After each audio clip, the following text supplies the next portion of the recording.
दोस्तों ध्यान रखो, जो पति पत्नी है ना आजकल समाज में ना, देखा आपको जीवन में पति पत्नी जो है ना, सफल अगर वही लोग हैं पति पत्नी का जो है जिनका दाम्पत्य जो है सफल रहा है, उसका आधार जानते हैं क्या है? उसका आधार है गुण। लेकिन समाज में रूप सौंदर्य वो नहीं, बड़ी रूपवती है, सौंदर्य है उसको, ऐसा नहीं, उसमें गुण है। सफल अगर दाम्पत्य आपका अच्छा है तो समझ लो वही गुणवान है स्त्री, जो इसलिए आपका सफल दाम्पत्य है।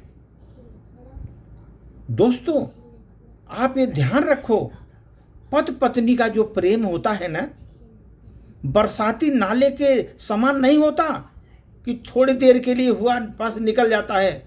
पति पत्नी का प्रेम बरसाती नाले की तरह नहीं होता, सदा बहने वाली नदी की तरह होता है दोस्त, अनवरत बहती हुई नदी की तरह होता है वो प्रेम। दोस्तों जब नदी पर्वत से निकलती है ना, तो बहुत धीरे धीरे क्षीणकाय होती है, तीव्रगामिनी होती है, धीरे धीरे लेकिन तीव्रगामिनी होती है। मार्ग की चट्टानों से टकराती हुई, शोर करती हुई बहती है, और उसमें जल कम प्रवाह अधिक रहता है। जल कम रहता है, प्रवाह अधिक रहे। आप देखे हो हरिद्वार चले जाइए, ऋषिकेश चले जाइए, जो गंगा जी निकली है कितना ज़्यादा प्रवाह उनका इतना तेजी से है कि बड़े बड़े पत्थरों को तोड़ती हुई निकल जाती हैं। दोस्तों मार्ग पर चट्टानों से टकराती हुई, शोर करती हुई बहती हैं, उसमें जल कम रहता है, प्रवाह अधिक रहता है। जल कम रहता है, प्रवाह अधिक रहता है। वैसे दोस्तों विवाह के जो समय नज़दीक रहता है, विवाह होते आते हैं लोग आरंभिक दिनों में, पति पत्नी का स्थिति भी ऐसी होती है दोस्त, पति पत्नी की स्थिति भी ऐसे होती है। उसमें भावुकता का प्रवाह अधिक रहता है, भावुकता का प्रवाह बहुत अधिक रहता है। विवेकशीलता का जल कम होता है, भावुकता का प्रवाह अधिक होता है, विवेकशीलता का जल बहुत कम होता है। जो पति पत्नी केवल भावुकता के प्रवाह में बह जाते हैं, वो बरसाती नाले की तरह जल्दी सूख जाते हैं, बरसाती नाले की तरह जल्दी सूख जाते हैं। जहाँ विवेक का जल होता है दोस्त, वो निरंतर आगे बढ़ता जाता रहा है, और अपने अस्तित्व को बचाते हुए, अस्तित्व को कायम करते हुए वो आगे बढ़ते हैं। दोस्तों जहाँ विवेक का जल होता है, निरंतर आगे बढ़ता रहता है, अपने अस्तित्व को कायम रखते हुए आगे बढ़ते जाते हैं। दोस्तों इसलिए रूप यौवन का आकर्षण अधिक दिनों तक नहीं रहता, पति पत्नी को बांध कर नहीं रख सकता। रूप यौवन का आकर्षण ज्यादा दिन तक बांध कर नहीं रख सकता। रूप में कोई मर्यादा ही नहीं है दोस्त। जब मनुष्य का मन की उपज है, जो रूप जो मन की उपज है, तो इसकी कोई मर्यादा भी नहीं होती। दोस्त आप देखे होंगे अफ्रीका में लोग काले रंग के, मोटे ओंठ तथा चपटी नाक सुंदरता की निशानी है उनकी।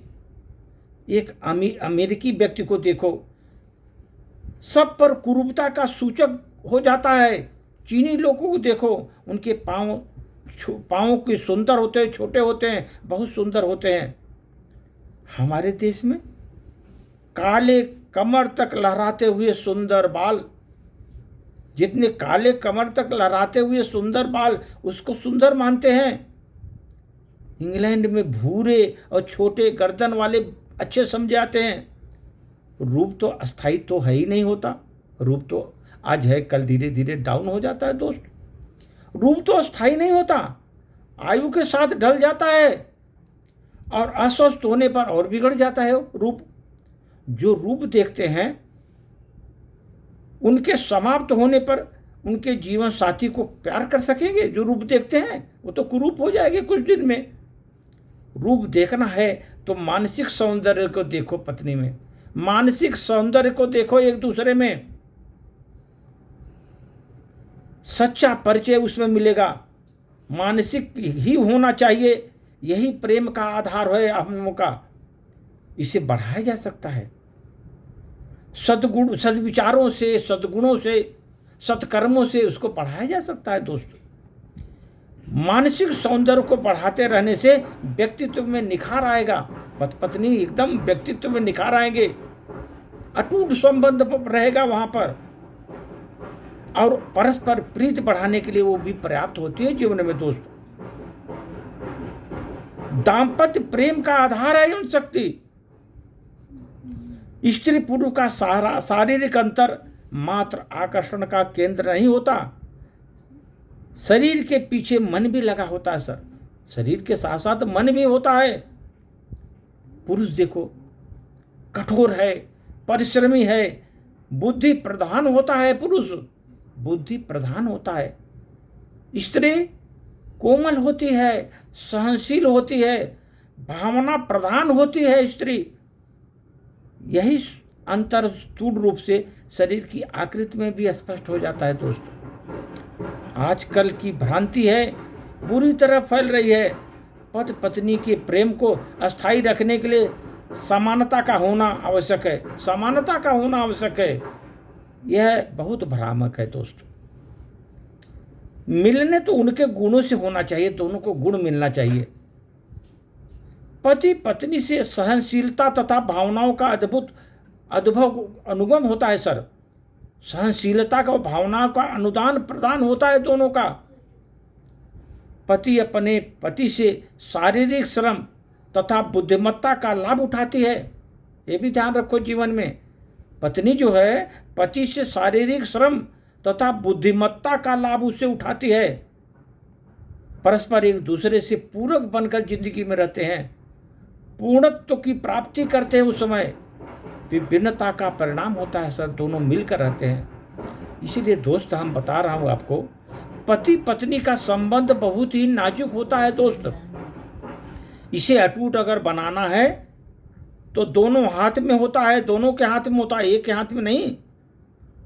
जिसमें प्यार है, अपनापन है, विश्वास है, त्याग की भावना है, और त्याग के साथ समर्पण की भावना भी है उनमें, समर्पण की भावना भी है। एक दूसरों की कमियां निकालने की जगह उसे समझाने की कोशिश ज़्यादा करनी चाहिए। कमियां तो कोई भी निकालेगा दोस्त, एक दूसरे की कमियां निकालने की जगह उनको समझने की कोशिश ज़्यादा हो, क्योंकि यह एक रिश्ता ऐसा है दोस्त पति पत्नी का, जो जन्म से जुड़ता नहीं लेकिन अंत तक साथी वही रहता है। जन्म से नहीं जुड़ता लेकिन अंत तक साथी वही रहता है पति पत्नी का। इसलिए एक दूसरे पर कमियां मत निकालो और उनको समझने का प्रयास करो, उनका क्या प्रॉब्लम है, क्यों ऐसा हो रहा है, कमियां न निकालते जाओ दोस्तों। इसलिए बहुत नाजुक रिश्ता होता है पति पत्नी का। इसे अटूट बना कर रखेंगे जीवन में सफल होना है तो। जब तक अटूट नहीं रहेगा आपका प्रेम संबंध अटूट नहीं जा सकता। तो इसलिए अटूट बनाने के लिए आप में अपनापन, प्रेम, विश्वास, त्याग की भावना, समर्पण की भावना एक दूसरे में होना ही चाहिए सर। धन्यवाद।